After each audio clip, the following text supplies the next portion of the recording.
ನಮಸ್ತೆ Karnataka digital news Kannada YouTube ಚಾನಲ್ಗೆ ಸ್ವಾಗತ ಸುಸ್ವಾಗತ.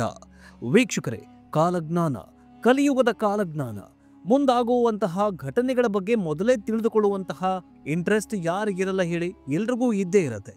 ಈಗ ಭಾರತದಲ್ಲಿ ಕಾಲಜ್ಞಾನ ಭವಿಷ್ಯವಾಣಿಗಳನ್ನ ನುಡಿಯುವಂತವರು ಕೈಗೊಬ್ರು ಕಾಲ್ಗೊಬ್ರು ಅಂದ್ರೆ ಬೆರಳೆಣಿಕೆಗಷ್ಟೇ ಅಲ್ಲ, ತುಂಬ ಹೋಗ್ಬಿಟ್ಟಿದ್ದಾರೆ. ಅದರಲ್ಲೂ ಈ ಟಿವಿ ಮಾಧ್ಯಮಗಳು ಮೊದಲು ನ್ಯೂಸ್ ಕೊಡ್ತೀವಿ ಅಂತ ಬಂದ್ರು, ಆಮೇಲೆ ಭವಿಷ್ಯವಾಣಿಯಿಂದಲೇ TRP ಬರತ್ತೆ ಅಂತ ಭವಿಷ್ಯವಾಣಿಗಳನ್ನು ಕೂಡ ಹೇಳೋದಕ್ಕೆ ಶುರು ಮಾಡಿದ್ರು. ಆದ್ರೆ ಕೆಲವೊಂದಿಷ್ಟು ಕಾಲಜ್ಞಾನಿಗಳು ನುಡಿದಿರುವಂತಹ ಭವಿಷ್ಯವಾಣಿಗಳು ನಿಜವಾಗಿವೆ, ನಿಜವಾಗ್ತಾ ಬಂದಿವೆ. ಅದರಲ್ಲಿ ಕೋಡಿ ಶ್ರೀಗಳ ಕಾಲಜ್ಞಾನ ಭವಿಷ್ಯವಾಣಿ ಈಗ ಮತ್ತೆ ಸ್ಫೋಟಗೊಂಡಿದ್ದು, ಇದರ ಜೊತೆಗೆ ಬ್ರಹ್ಮಾಂಡ ಗುರುಜಿಗಳು ಕೂಡ ಭವಿಷ್ಯವಾಣಿಯನ್ನ ನುಡಿದಿದ್ದಾರೆ. ಮತ್ತು ಇವರೆಲ್ಲರೂ ಭಾರತೀಯ ಕಾಲಜ್ಞಾನಿಗಳ ಟಾಪ್ ಕಾಲಜ್ಞಾನಿಗಳ ಪೈಕಿ ಇವರು ಕೂಡ ಒಬ್ಬರಾಗಿದ್ದಾರೆ. ಇನ್ನು ವಿಶ್ವದಲ್ಲೂ ಕೂಡ ಕಾಲಜ್ಞಾನಗಳನ್ನ ನುಡಿಯುವಂತಹ ಅದೆಷ್ಟೋ ಭವಿಷ್ಯಕಾರರು ಇದ್ದಾರೆ. ಅದರಲ್ಲಿ ಬಾಬಾ ವಾಂಗ ಕೂಡ ಒಬ್ಬರಾಗಿದ್ದಾರೆ. ಹಾಗಾದ್ರೆ 2026 ಅಂದ್ರೆ ಮುಂದಿನ ವರ್ಷದ ಕಾಲಜ್ಞಾನ ಭವಿಷ್ಯವಾಣಿ ಹೇಗಿರಲಿದೆ? ಕೋಡಿ ಶ್ರೀಗಳು ನುಡಿದಿರುವಂತಹ ವರ್ಷದ ಅಂತ್ಯದ ಕಾಲಜ್ಞಾನ ಭವಿಷ್ಯವಾಣಿ ಏನು? ಬ್ರಹ್ಮಾಂಡ ಗುರುಜಿ ನುಡಿದಿರುವ ಭವಿಷ್ಯವಾಣಿ ನಿಜವಾಗುತ್ತಾ? ಈ ಎಲ್ಲ ಪ್ರಶ್ನೆಗಳಿಗೆ ಉತ್ತರವನ್ನ ಹುಡುಕುವ ಪ್ರಯತ್ನ ಮಾಡೋಣ. ಆದರೆ ಅದಕ್ಕಿಂತ ಮುಂಚೆ ಈ ಕಾಲಜ್ಞಾನ ಮತ್ತು ಈ ವರ್ಷ ಅಂದ್ರೆ 2025 ವರ್ಷ ಹೇಗಿತ್ತು, ಯಾರಿಗೆಲ್ಲ ಕಂಟಕವಾಗಿತ್ತು, ಆ್ಯಂಡ್ ಎಸ್ಪೆಷಲಿ ನಿಮಗೆ ಈ 2025 ವರ್ಷ ಹೇಗಿತ್ತು ಅನ್ನೋದನ್ನ ಕಮೆಂಟ್ ಮೂಲಕ ತಿಳಿಸಿ. ಬನ್ನಿ ವಿಡಿಯೋವನ್ನ ಶುರು ಮಾಡೋಣ. ಮೊದಲಿಗೆ ಕೋಡಿ ಶ್ರೀ ಭವಿಷ್ಯವಾಣಿ ಏನು ಅಂತ ನೋಡ್ತಾ ಹೋಗೋದಾದ್ರೆ, ದೇಶಾದ್ಯಂತ ಮತ್ತೆ ಕೋವಿಡ್ ಪ್ರಕರಣ ಹೆಚ್ಚಾಗಲಿದ್ದು ಇದರ ಬಗ್ಗೆ ಮೊದಲೇ ಭವಿಷ್ಯವಾಣಿಯನ್ನು ನುಡಿದಿದ್ದಾರೆ. ಮತ್ತೆ ವಾಯು ರೂಪದಲ್ಲಿ ಬಾಧೆ ಅಪ್ಪಳಿಸಲಿದೆ ಅಂತ ಭವಿಷ್ಯವಾಣಿಯನ್ನು ನುಡಿದಿದ್ದಾರೆ. ಇದು ಮುಂದಿನ ತಿಂಗಳಿನಿಂದಲೇ ಅಂದ್ರೆ ಈ 2025 ವರ್ಷದ ಅಂತ್ಯ ಮತ್ತು ಆದಿಯಿಂದಲೇ ಶುರುವಾಗುವ ಸಾಧ್ಯತೆ ಇರಬಹುದು ಅಂತ ಭವಿಷ್ಯವಾಣಿಯನ್ನು ನುಡಿಲಾಗಿದೆ. 5 ವರ್ಷ ಮಹಾಮಾರಿ ಬೇರೆ ಬೇರೆ ರೂಪದಲ್ಲಿ ಇರಲಿದೆ, ಜನರು ಎಚ್ಚರಿಕೆಯಿಂದ ಇರಬೇಕು ಅಂತ ಭವಿಷ್ಯವಾಣಿಯನ್ನು ನುಡಿಯಲಾಗಿದೆ. ಉಸಿರಾಟಕ್ಕೆ ತೊಂದರೆಯಾಗಿ ಸಾವು ಬರುವ ಸಾಧ್ಯತೆಗಳು ಇವೆ. ಲೋಕಕ್ಕೆ ವಾಯು ಜಲದಿಂದ 5 ವರ್ಷ ಗಂಡಾಂತರ ಇರಲಿದೆ ಅಂತ ತಮ್ಮ ಭವಿಷ್ಯವಾಣಿಯಲ್ಲಿ ಹೇಳಿದ್ದಾರೆ. ಹೌದು, 5 ವರ್ಷ ಮಹಾಮಾರಿ ಬೇರೆ ಬೇರೆ ರೂಪದಲ್ಲಿ ಎದುರಾಗಲಿದ್ದು ಜನರು ಹುಷಾರಾಗಿರುವುದು ಒಳ್ಳೆಯದು. ಹಿಮಾಲಯ ಕರಗಿ ದಿಲ್ಲಿಯವರೆಗೆ ತಲುಪಲಿದೆ. ಅಲ್ಲದೆ ಮೇಘ ಸ್ಫೋಟ ಆಗುವ ಸಾಧ್ಯತೆಗಳು ಇವೆ. ಭೂಕಂಪ ಸಂಭವಿಸಲಿದೆ. ಮತೀಯ ಗಲಭೆಗಳು ಅಂದ್ರೆ ಧರ್ಮಗಳ ನಡುವೆ ಯುದ್ಧಗಳು ಸಂಭವಿಸಿ, ಅಂದ್ರೆ ಫಾರ್ ಎಕ್ಸಾಂಪಲ್ ನಮ್ಮ ಭಾರತದಲ್ಲಿ ಏನಾಗತ್ತೆ, ಮತೀಯ ಗಲಭೆಗಳು ಅಂತಂದ್ರೆ ಹಿಂದೂ ಮುಸ್ಲಿಂ ನಡುವೆ ಗಲಭೆಗಳು ಹೆಚ್ಚಾಗಲಿವೆ ಅಂತ ಭವಿಷ್ಯವಾಣಿಯನ್ನು ನುಡಿದಿದ್ದಾರೆ. ಇನ್ನು ಯುದ್ಧದ ಭೀತಿ, ರಾಜಕೀಯವಾಗಿ ಅರಸನ ಅರಮನೆಗೆ ಕಾರ್ಮೋಡ ಕವಿದಿತ್ತು ಅಂತ ಮಾರ್ಮಿಕವಾಗಿ ಸ್ವಾಮೀಜಿಗಳು ಭವಿಷ್ಯವಾಣಿಯನ್ನು ನುಡಿದಿದ್ದಾರೆ. ಯುದ್ಧದ ಭೀತಿ ಮತ್ತೆ ಪ್ರಾರಂಭವಾಗಲಿದ್ದು ಜನರಲ್ಲಿ ಅಶಾಂತಿ ತಾಂಡವವಾಡಲಿದೆ. ಕೆಲವೊಂದಿಷ್ಟು ದೇಶಗಳು ಅಳಿದು ಹೋಗಲಿವೆ, ಅಂದ್ರೆ ನಿರ್ನಾಮವಾಗಲಿವೆ, ಮಣ್ಣಲ್ಲಿ ಮಣ್ಣಾಗಲಿವೆ ಅಂತ ಭವಿಷ್ಯವಾಣಿಯನ್ನು ನುಡಿಯಲಾಗಿದೆ. ಇನ್ನು ರಾಜ್ಯ ರಾಜಕೀಯದ ಬಗ್ಗೆ ಭವಿಷ್ಯವಾಣಿಯನ್ನು ನುಡಿದಿರುವಂತಹ ಕೋಡಿ ಶ್ರೀಗಳು, ಸಿದ್ದರಾಮಯ್ಯನವರು ತಮ್ಮ ಅಧಿಕಾರವನ್ನ ಬಿಟ್ಟುಕೊಡೋದಿಲ್ಲ. ಅಂದ್ರೆ 5 ವರ್ಷ ಸಿಎಂ ಸಿದ್ದರಾಮಯ್ಯನವರೇ ತಮ್ಮ ಅಧಿಕಾರವನ್ನ ಅಂದ್ರೆ ಮುಖ್ಯಮಂತ್ರಿಯಾಗಿ ಮುಂದುವರಿಯಲಿದ್ದಾರೆ ಅಂತ ಭವಿಷ್ಯವಾಣಿಯನ್ನ ನುಡಿದಿದ್ದಾರೆ. ಇವರು ಭವಿಷ್ಯವಾಣಿಯನ್ನ ನುಡಿತಾ ಇದ್ದ ಹಾಗೆ ಸಾಲು ಸಾಲು ಗಂಡಾಂತರಗಳು ಭಾರತ ಅಷ್ಟೇ ಇಲ್ಲ, ವಿಶ್ವದ ವಿಶ್ವದ ತುಂಬೆಲ್ಲ ತಾಂಡವವಾಡೋದಕ್ಕೆ ಶುರುವಾಗಿದೆ. ಇನ್ನು ಕೋಡಿ ಶ್ರೀಗಳು ಇವರು ಭಾರತೀಯ ಕಾಲಜ್ಞಾನಿಗಳು. ಇನ್ನು ವಿಶ್ವದ ಅಂದ್ರೆ ಪಾಶ್ಚಿಮಾತ್ಯ ರಾಷ್ಟ್ರಗಳಲ್ಲೂ ಕೆಲವೊಂದಿಷ್ಟು ಪಾಶ್ಚಿಮಾತ್ಯ ಕಾಲಜ್ಞಾನಿಗಳು ಭವಿಷ್ಯವಾಣಿಯನ್ನ ನುಡಿಯೋರಿದ್ದಾರೆ. ಅವರಲ್ಲಿ ಈ ಬಾಬಾ ವಾಂಗ ಕೂಡ ಒಬ್ಬರಾಗಿದ್ದಾರೆ. ಬಲಗಿರಿಯಾದ ಅಂಧ ಮಹಿಳೆ ಬಾಬಾ ವಾಂಗ 2026 ವರ್ಷ ಬಲಗಿರಿಯಾದ ಅಂಧ ಮಹಿಳೆ ಅಂದ್ರೆ ಕಣ್ಣಿಲ್ಲದ ಕುರುಡು ಮಹಿಳೆ ಬಾಬಾ ವಾಂಗ ಅವರ 2026 ಭವಿಷ್ಯವಾಣಿ ಬಹಿರಂಗಗೊಂಡಿದೆ.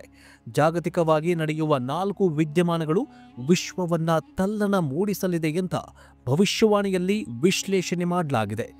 ಆರ್ಥಿಕ ಜರ್ಜರಿತದಿಂದ ಜನರು ತೊಂದರೆಯನ್ನ ಅನುಭವಿಸಲಿದ್ದಾರೆ ಅಂತ ವ್ಯಾಖ್ಯಾನಿಸಲಾಗಿದೆ. ಜಾಗತಿಕವಾಗಿ ಬಲಗಿರಿಯಾದ ಪ್ರವಾದಿ ಮಹಿಳೆ ಎಂದೇ ಕರೆಯಲ್ಪಡುವಂತಹ ಬಾಬಾ ವಾಂಗ 2026 ಭವಿಷ್ಯವಾಣಿಯನ್ನ ನುಡಿದಿದ್ದಾರೆ. ಅಂದ್ರೆ ಭವಿಷ್ಯವಾಣಿ ಸ್ಫೋಟಗೊಂಡಿದೆ. ಜಾಗತಿಕವಾಗಿ ಬಹಳಷ್ಟು ಸಮಸ್ಯೆಗಳು ಎದುರಾಗಲಿವೆ.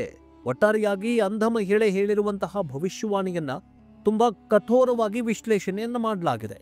ಬಾಬಾ ವಾಂಗ ಪ್ರಕಾರ ಮುಂದಿನ ವರ್ಷ ಅಂದ್ರೆ 2026 ವರ್ಷ ಜಾಗತಿಕವಾಗಿ ಭಾರೀ ಆರ್ಥಿಕ ಹಿಂಜರಿತವನ್ನ ಎದುರಿಸಲಿದೆ. ಇದರಿಂದ ಹಣದ ವ್ಯವಸ್ಥೆಯೂ ಕೂಡ ಕುಸಿಯಬಹುದು. ಇದು ಕ್ಯಾಶ್ ಕ್ರಶ್ ಎಂದೇ ಕರೆಯಲ್ಪಡುತ್ತೆ. ಇದರ ಎಫೆಕ್ಟ್ ನಾನಾ ಭಾಗಗಳಲ್ಲಿ ಎದುರಾಗಲಿದೆ. ಅಂದ್ರೆ ಬಡ ರಾಷ್ಟ್ರಗಳು ಬಡತನಗಿಂತ ಕೆಳಗೆ ಅಂದ್ರೆ ಸತ್ಯಾನಾಶವಾಗಿ ಹೋಗಲಿವೆ ಅಂತ ಭವಿಷ್ಯವಾಣಿಯಲ್ಲಿ ಹೇಳಲಾಗಿದೆ. ಕ್ಯಾಶ್ ಕ್ರಶ್ನಿಂದಾಗಿ ಹಣದ ವ್ಯವಸ್ಥೆ ಕುಸಿಯಲಿದೆ, ಕರೆನ್ಸಿ ಮೌಲ್ಯಕ್ಕೆ ಏಟು ಬೀಳಲಿದೆ, ಜಾಗತಿಕವಾಗಿ ಹಣದ ಸರ್ಕ್ಯುಲೇಷನ್ ಕಮ್ಮಿಯಾಗಲಿದೆ ಅಂತ ಬಾಬಾ ವಾಂಗ ತಮ್ಮ ಭವಿಷ್ಯವಾಣಿಯಲ್ಲಿ ಉಲ್ಲೇಖಿಸಿದ್ದಾರೆ.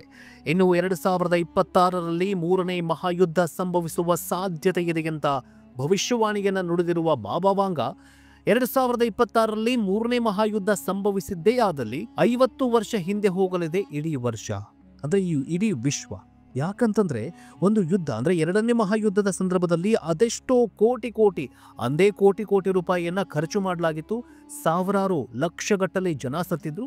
ಸಪೋಸ್ ಏನಾದರೂ ಮೂರನೇ ಮಹಾಯುದ್ಧ ಈಗ ಸಂಭವಿಸಿದ್ದೇ ಆದಲ್ಲಿ ಅಮೆರಿಕ, ರಷ್ಯಾ, ಜಪಾನ್ ಸೇರಿದಂತೆ ಪವರ್ಫುಲ್ ರಾಷ್ಟ್ರಗಳು ಮತ್ತೆ ಬಡತನಕ್ಕಿಂತ ಕಡಿಮೆ ಅಂದ್ರೆ ಬಡತನಕ್ಕೆ ದೂಡಲಿವೆ ಅಂತ ಬಾಬಾ ವಾಂಗ ಭವಿಷ್ಯವಾಣಿಯನ್ನು ನುಡಿದಿದ್ದಾರೆ. ಇನ್ನು ಅಮೆರಿಕ, ರಷ್ಯಾ ಮತ್ತು ಚೀನಾದಂತಹ ವಿಶ್ವದ ಬಲಾಢ್ಯ ರಾಷ್ಟ್ರಗಳ ನಡುವೆ ಉದ್ವಿಗ್ನತೆ ಎದುರಾಗಬಹುದು. ಇದು ವಿಶ್ವದ ಇತರೆ ರಾಷ್ಟ್ರಗಳ ಮೇಲೆ ಭಾರಿ ಪರಿಣಾಮ ಬೀರಲಿದೆ. ಇನ್ನು ಕೃತಕ ಬುದ್ಧಿಮತ್ತೆ ಅಂದ್ರೆ AI ಕೂಡ ದೊಡ್ಡ ಮಟ್ಟಿಗೆ ಬೆಳೆಯುತ್ತೆ. ಇದು ಮಾನವನ ಅವಶ್ಯಕತೆಯನ್ನ ಕಡಿಮೆ ಮಾಡುವ ಮೂಲಕ ಉದ್ಯೋಗ ಭೀತಿಯೂ ಕೂಡ ಎದುರಾಗುವ ಸಾಧ್ಯತೆ ಇದೆ ಅಂತ ಭವಿಷ್ಯವಾಣಿಯನ್ನು ನುಡಿಯಲಾಗಿದೆ. ಮುಂದಿನ ವರ್ಷ ನವೆಂಬರ್ ತಿಂಗಳ ಸುಮಾರಿಗೆ ಭೂಮಿಯ ವಾತಾವರಣಕ್ಕೆ ಹೊಂದಿಕೊಳ್ಳುವ ದೊಡ್ಡ ಬಾಹ್ಯಾಕಾಶ ನೌಕೆಯ ಪ್ರವೇಶವಾಗಬಹುದು. ಜಾಗತಿಕ ಆರ್ಥಿಕ ಏರುಪೇರಿನಿಂದಾಗಿ ಹಣದುಬ್ಬರ ಹೆಚ್ಚಾಗಲಿದೆ. ಇನ್ನು ತೈಲ ಬೆಲೆ ಕೂಡ ಅಸ್ಥಿರವಾಗುವ ಸಾಧ್ಯತೆ ಇದೆ ಅಂತ ಬಾಬಾ ವಾಂಗ ಭವಿಷ್ಯವಾಣಿಯಲ್ಲಿ ಹೇಳಿದ್ದಾರೆ. ಇನ್ನು ಇದೆಲ್ಲದರ ನಡುವೆ ಬಾಬಾ ವಾಂಗ ಬೆಚ್ಚಿ ಬೀಳಿಸುವ ಭವಿಷ್ಯವಾಣಿಯ ನಂತರ ಹಾಸನ ಜಿಲ್ಲೆ ಅರಸೀಕೆರೆ ತಾಲೂಕಿನ ಕೋಡಿಮಠ ಸಂಸ್ಥಾನದ ಡಾಕ್ಟರ್ ಶಿವಾನಂದ ಶಿವಯೋಗಿ ರಾಜೇಂದ್ರ ಸ್ವಾಮೀಜಿಗಳು ದೇಶಕ್ಕೆ ವಾಯು, ಅಗ್ನಿ, ಜಲ, ಸುನಾಮಿಯಾಗಬಹುವಂತಹ ಸಾಧ್ಯತೆ ಇದೆ ಅಂತ ಭವಿಷ್ಯವಾಣಿಯನ್ನ ನುಡಿದಿದ್ದಾರೆ. ಇದನ್ನ ಭಕ್ತರೊಬ್ಬರು ಮನೆಯ ಕಾರ್ಯಕ್ರಮದಲ್ಲಿ ಭಾಗವಹಿಸದಂತ ಸಂದರ್ಭದಲ್ಲಿ ಹೇಳಿದ್ದಾರೆ.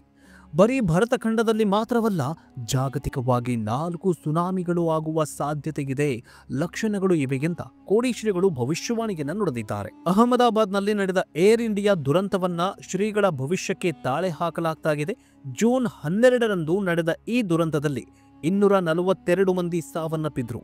ಕೋಡಿಶ್ರೀಗಳು ನುಡಿದಿದ್ದ ಇನ್ನೊಂದು ಭವಿಷ್ಯವಾಣಿ ಏನಂದ್ರೆ ಮುಖ್ಯಮಂತ್ರಿಗಳ ಬದಲಾವಣೆ ಕುರಿತು. ಕೆಲವು ವಾರಗಳ ಹಿಂದೆ ಮುಖ್ಯಮಂತ್ರಿ ಬದಲಾವಣೆ ವಿಚಾರ ರಾಷ್ಟ್ರಮಟ್ಟದಲ್ಲಿ ದೊಡ್ಡ ಮಟ್ಟದಲ್ಲಿ ಇದು ಸದ್ದನ್ನ ಮಾಡಿತ್ತು. ಈ ವೇಳೆ ಭವಿಷ್ಯ ನುಡಿದಿದ್ದ ಕೋಡಿಶ್ರೀಗಳು ಹಾಲು ಕೆಟ್ಟರೂ ಹಾಲು ಮತ ಕೆಡೋದಿಲ್ಲ ಅಂತ ಭವಿಷ್ಯವಾಣಿಯನ್ನ ನುಡಿದಿದ್ರು. ಆ ಮೂಲಕ ಸಿದ್ದರಾಮಯ್ಯನವರ ಕುರ್ಚಿ ಸುಭದ್ರವಾಗಿದೆ ಅನ್ನುವಂತಹ ಸಂದೇಶವನ್ನ ನೀಡಿದ್ರು. ಈಗ ಸಿಎಂ ಬದಲಾವಣೆ ಪ್ರಸ್ತಾವನೆಗೆ ಇಲ್ಲ ಅಂತ ಹೇಳಲಾಗ್ತಾಗಿದೆ. ಇದು ಕಾಂಗ್ರೆಸ್ ಹೈಕಮಾಂಡ್ಗೂ ಕೂಡ ಸ್ಪಷ್ಟವಾಗಿ ಗೊತ್ತಿರುವಂತಹ ಸಂದೇಶ. ಆದರೆ ಕೋಡಿಶ್ರೀಗಳು ನುಡಿದಿರುವಂತಹ ಎಲ್ಲಾ ಭವಿಷ್ಯವಾಣಿಗಳು ಮತ್ತು ಬಲಗೇರಿಯಾದ ಅಂಧ ಮಹಿಳೆ ಬಾಬಾ ವಾಂಗ ನುಡಿದ ಇರುವಂತಹ ಭವಿಷ್ಯವಾಣಿಗಳು ನಿಜಕ್ಕೂ ನಿಜವಾಗ್ತಾ ಇದೆ. ಮುಂದೆ ನುಡಿದಿರುವಂತಹ ಭವಿಷ್ಯವಾಣಿಗಳು ನಿಜವಾದ್ರೆ ಏನೆಲ್ಲ ಆಗತ್ತೆ ಅನ್ನೋದೇ ದೊಡ್ಡ ಕುತೂಹಲ ಮತ್ತು ದೊಡ್ಡ ಚಿಂತೆಗೀಡು ಮಾಡಿದೆ. ಅದೇನೇ ಆಗಲಿ, ಆರ್ಥಿಕ ಹಿಂಜರಿತ ಜಾಸ್ತಿ ಆಗ್ತಾ ಇದೆ. ಉದ್ಯೋಗ ಇಲ್ಲದೆ ಯುವಕರು ಬೀದಿ ಅಲೆದಾಡ್ತಾ ಇದ್ದಾರೆ. ಇದೆಲ್ಲದರ ನಡುವೆ ರಾಜಕೀಯ ಪಕ್ಷಗಳು ತಮ್ಮದೇ ವರಸೆ ಶುರು ಮಾಡಿಕೊಂಡಿದ್ದು ಧರ್ಮಗಳ ನಡುವೆ ಜಗಳವನ್ನ ಹಚ್ಚಿ ಮೋಜು ಮಸ್ತಿ ಮಾಡ್ತಾ ಇರುವಂತಹ RSS, BJP ಜೊತೆಗೆ ಈ ಕಾಂಗ್ರೆಸ್ ಮುಂದಿನ ದಿನಗಳಲ್ಲಿ ಆರ್ಥಿಕ ಹಿಂಜರಿತದಿಂದ ತೈಲ ಬೆಲೆ ಗಗನಕ್ಕೇರ್ತಾ ಇದೆ. ತೈಲ ಬೆಲೆ ಕಡಿಮೆ ಮಾಡ್ತಾರಾ, ಏನ್ ಮಾಡ್ತಾರೆ ಅಂತ ಕಾದ್ ನೋಡಬೇಕಾಗಿದೆ. ಇದರ ಬಗ್ಗೆ ನಿಮಗೇನು ಅನ್ಸುತ್ತೆ ಕಮೆಂಟ್ ಮೂಲಕ ತಿಳಿಸಿ. ನೆಕ್ಸ್ಟ್ ಎಪಿಸೋಡ್ನೊಂದಿಗೆ ಮತ್ತೆ ಭೇಟಿಯಾಗೋಣ. ಜೈ ಹಿಂದ್, ಜೈ ಕರ್ನಾಟಕ, ಜೈ ಸನಾತನ.